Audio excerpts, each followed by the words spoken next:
Lord. Hallelujah. Hallelujah. Thank you, Jesus.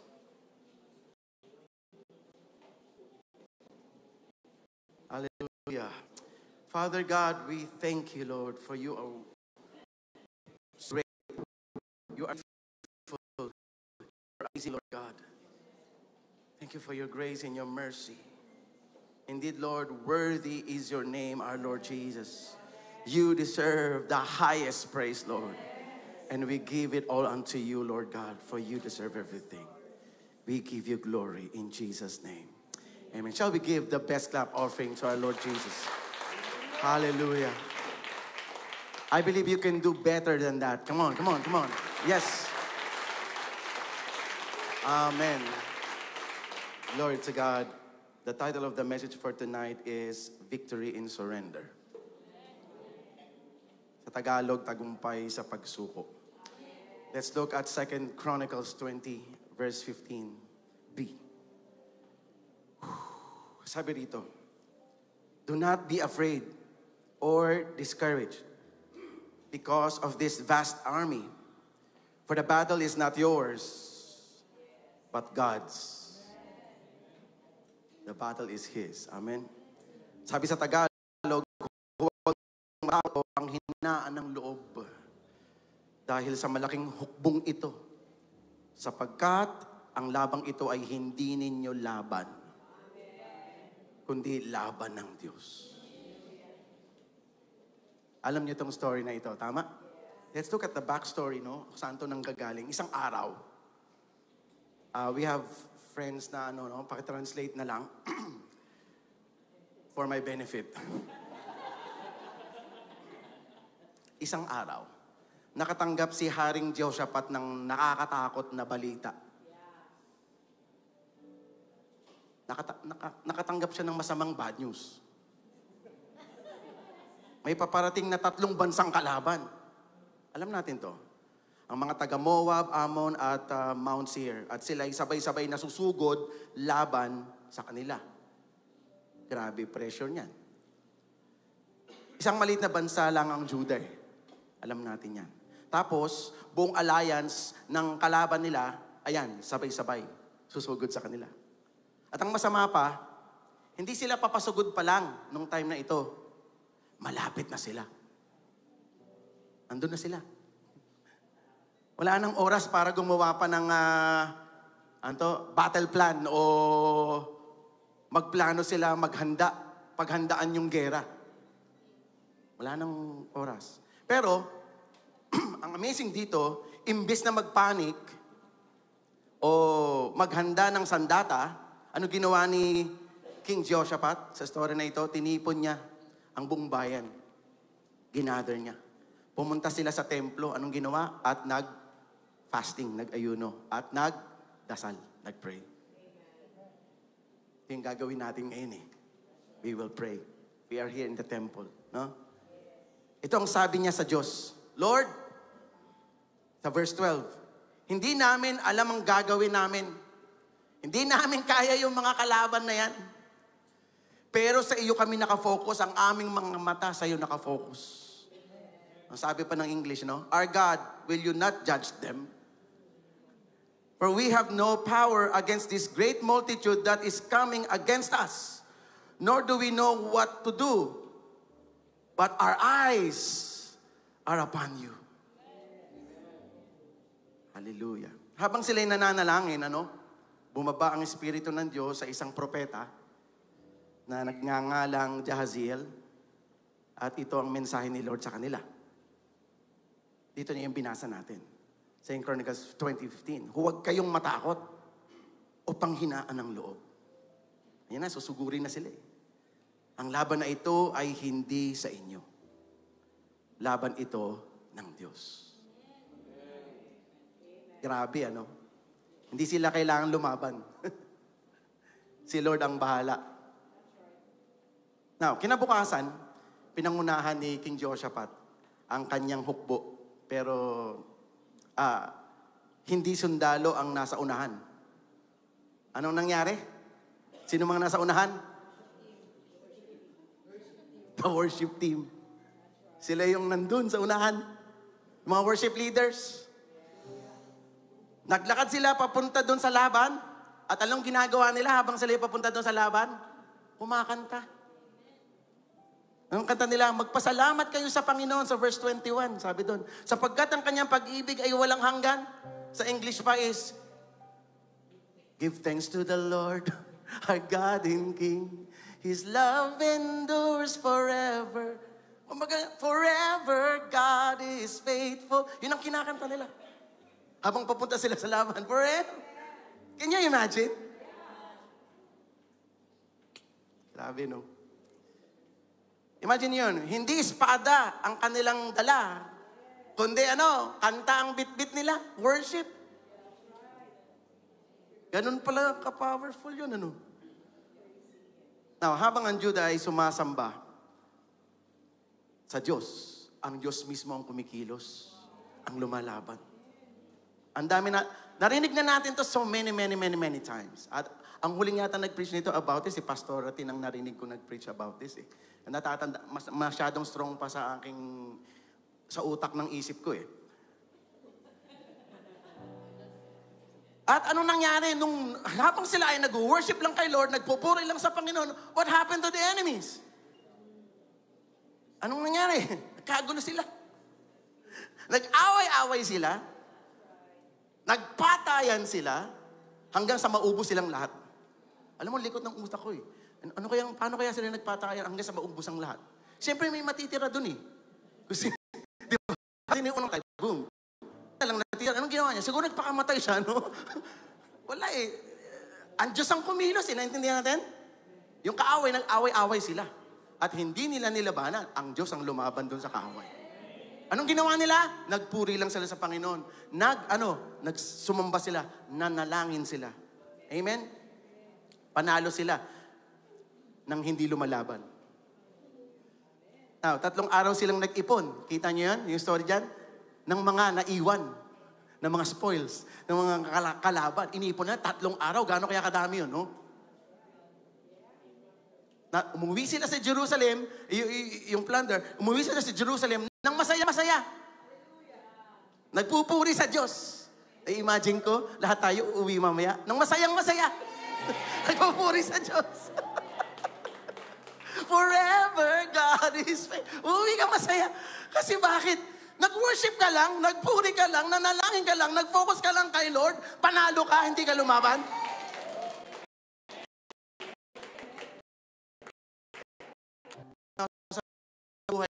Ay may kanya-kanyang laban. May pagsubok sa pamilya, sa finances, sa mental health, sa mga anak, sa ministry, sa relationships. At madalas ang instinct natin ganito, kaya ko to. Lalaban ako. Ako na bahala. Ganun ang instinct natin. Pero kapatid, what if I tell you na minsan ang pinakamalakas na sandata ay hindi yung pag-push, hindi yung paglaban, kundi yung pagsuko. Yes, pagsuko. Pero hindi ito yung pagsuko na patalo. Yung suko na ako, talo na ako, hindi ganun. Ito yung klase ng pagsuko na palaban. Nag-gets niyo ba? Sumuko ka ng palaban, ibig sabihin kasi hindi ka nagpapatalo. Sumusuko ka para manalo. Ito yung pagsuko sa Diyos ng may pananampalataya sa Kanya. Pag sumuko ka sa Diyos, inilang pananampalataya sa Kanya. Yun, sure ang tagumpay mo dun. Amen? Makita natin sa nakabutan na sila ng napakalaking hukbo. Grabe yung army. Hindi nila kaya talaga. Inamin yun ni King Jehoshaphat . Pero hindi siya gumawa ng military battle plan na ito gagawin natin Doon kayo sa may kanto, sabi lang nga to, abangan nyo pag titirahin namin dito sa gilitas. Wala silang ginawang ganun. Ang ginawa niya nag-fasting, nag-pray. At I want to tell you, na ganun ka-power yung gawa dito. You believe that? Sa lahat ng naniniwala, magsabi ng amen. May kasamang hallelujah. You believe that? Now, imbes na espada, panalangin ang pinili niya. Imbes na hukbo, pagsamba, hindi pa lang, army, mga alagad, let's go, dito tayo. Hindi niya pinangunahan yung army. Ang pinangunahan niya yung pagsamba, hindi yung pagsugod o pagdepensa. Purihin natin ang Panginoon. Hallelujah, andiyan na yung mga kalaban. Let's praise the Lord. Imagine niyo, inaatake kayo ngayon ng kaaway, tapos ang gagawin niyo, instead na dumepensa, magtago, or kung ano man diskarte gagawin niyo, nilagay mo yung tiwala mo sa Panginoon. Nag-pray ka, sumamba ka. Tapos si Lord ngayon ang lumaban para sa'yo. Kung sinabi ng Diyos sa 2 Chronicles 20:15, sabi niya, ang labang ito, hindi ito sa'yo. Laban ko to. Ang Diyos ang nagsalita niyan, hindi si Manny Pacquiao. Ang laban ito ay sa'yo. Diba?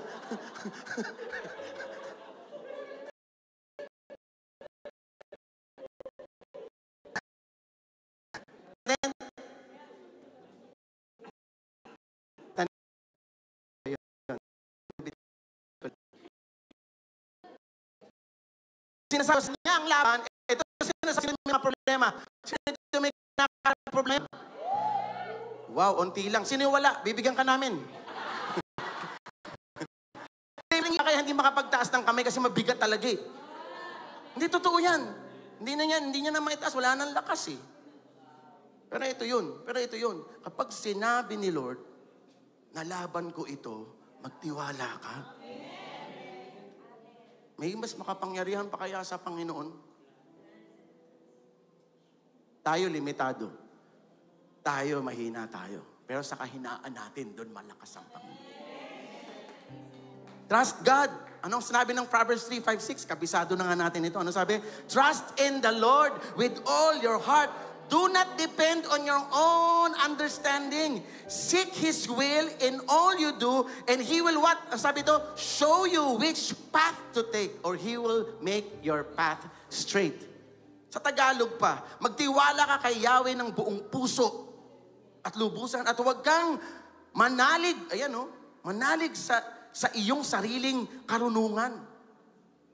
Don't trust your own understanding, because hindi mo kakayanin. Don't trust your own understanding. Because God will fight for you. He will fight for us. Amen.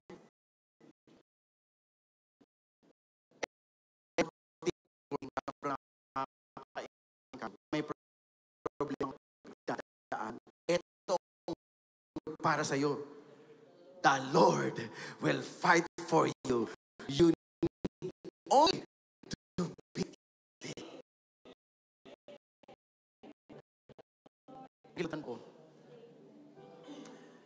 The Lord will fight for you.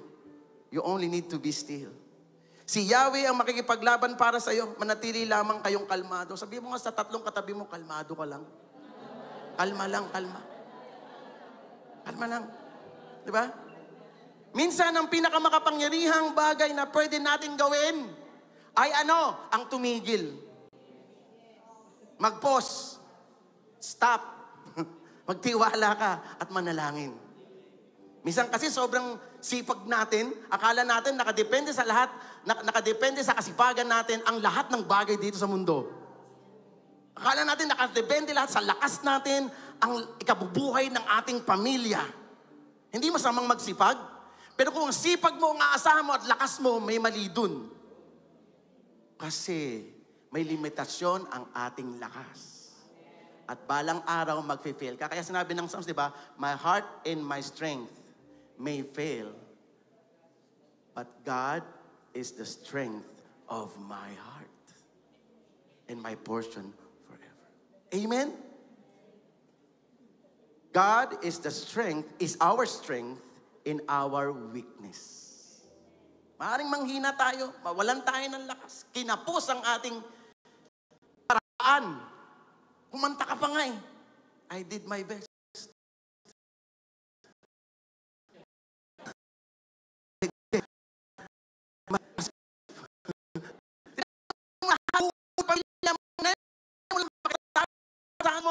problema pero wala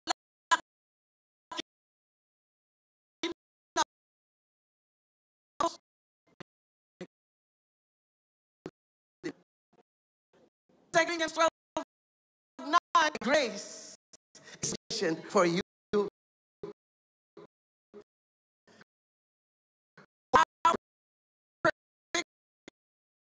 Ayan, matatakpan na preach. Di ba?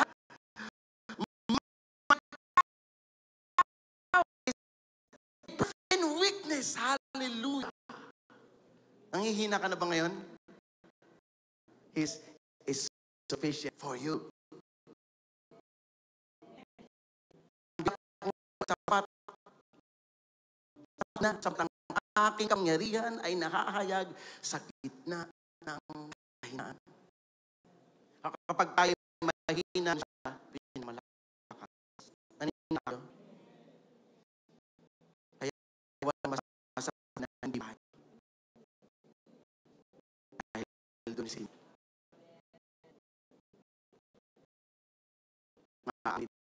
Pili mo talaga magpuri. That's really good. In all circumstances, inside you